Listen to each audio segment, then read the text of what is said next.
Kailangan yung ating desire naka-align sa Word of God. Ano ba yung desire ng heart mo? Magkapera ka. So, pag nagkapera ka, huwag mo kalimutan ng Panginoon. Ano ba yung desire ng heart mo? Pagpalain ka ni Lord. Pag pinagpala ka ng Panginoon, huwag mo kalimutan ang Panginoon. Ang ating worldly desire ay mas pinahalagahan pa natin ito kaysa kalooban ng Diyos. Naging makasarili tayo minsan.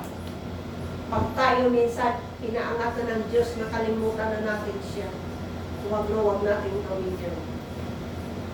Ang grace ay tuturuan tayong magkaroon ng pagpipigil sa sarili, mamuhay ng matuwid, mamuhay ng karapat-dapat sa Diyos. Ito yung pangunahin, ito yung basic na pamumuhay ng isang Kristiyano.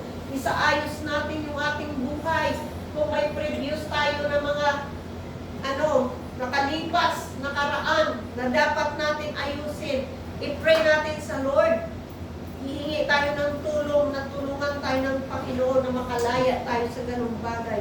Sa totoo lang, pag ikaw magagalitin, pag inulit-ulit mo yung salitang hindi nakalulugod sa Diyos, binamagnify mo yung kaaway, pinapalaki mo ang kapangyarihan ng kaaway, pinapaliit mo yung kapangyarihan ng Diyos na makagawa sana sa buhay mo.